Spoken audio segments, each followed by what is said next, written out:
আমরা একটি নতুন বাংলাদেশ পেয়েছি। সেই বাংলাদেশে আমরা প্রত্যাশা করেছিলাম একটি জনবান্ধব সরকার প্রতিষ্ঠিত হবে, যারা জনগণের কল্যাণের জন্য কাজ করবে। আজকে দুঃখের বিষয়, আমরা দেখছি এই সরকারের প্রতিষ্ঠা গিয়ে হামলার শিকার হয়।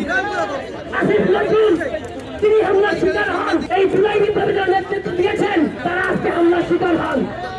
যেই সরকার নিজেদের উপদেষ্টাদের নিরাপত্তা দিতে পারে না, যেই সরকার রাষ্ট্রীয় প্রোটোকলে ইউএনের একটি সবাই নিয়ে গিয়ে ইউএনের 80তম সাধারণ অধিবেশনে নিয়ে গিয়ে আজকে সেই রাজনৈতিক নেতৃবৃন্দের নিরাপত্তা দিতে পারে না, এই সরকারকে আমরা ধিক্কার জানাই। নিউ ইয়র্কের সেই কনসুলেটে যারা দায়িত্বরত আছেন,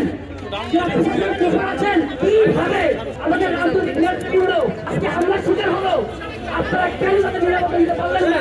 আমরা আপনাদের দেখুন, আমরা ভেবেছিলাম জুলাই বিপ্লবের পরে এই 2000 মানুষকে তারা যে পাখির মতো গুলি করে হত্যা করলো, ঘরের মধ্যে বাবার কোলে থাকা সেই ছোট্ট শিশু আয়ানকে গুলি করে হত্যা করলো, সেই মাদ্রাসা, এরপরে আওয়ামী লীগের মধ্যে একটা অনুশোচনা প্রয়োগ আসবে, তারা হয়তো মানবিক হয়ে উঠবে, কিন্তু না, আমরা আজকে দেখলাম তারা আরো বেশি ফ্যাসিবাদী আচরণ, আরো বেশি ভয়ঙ্কর আচরণ।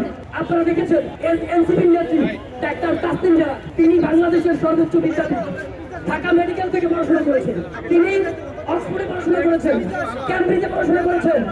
শুধুমাত্র জুলাই বিপ্লবের পরে বাংলাদেশকে ভালোবাসে সেই ইউরোপ আমেরিকা সেই মডার্ন জীবনযাপন ছেড়ে বাংলাদেশের মানুষের টানে, জুলাইয়ের টানে বাংলাদেশকে বিনির্মাণ করার জন্য রাজনীতিতে আসছেন। সেই নেত্রীকে কি পরিমাণ জঘন্য ভাষায় আজকে আওয়ামী লীগের নেতাকর্মীরা গালাগালি করেছে, এটা জাতির জন্য লজ্জা, পুরো বাংলাদেশের জন্য লজ্জা।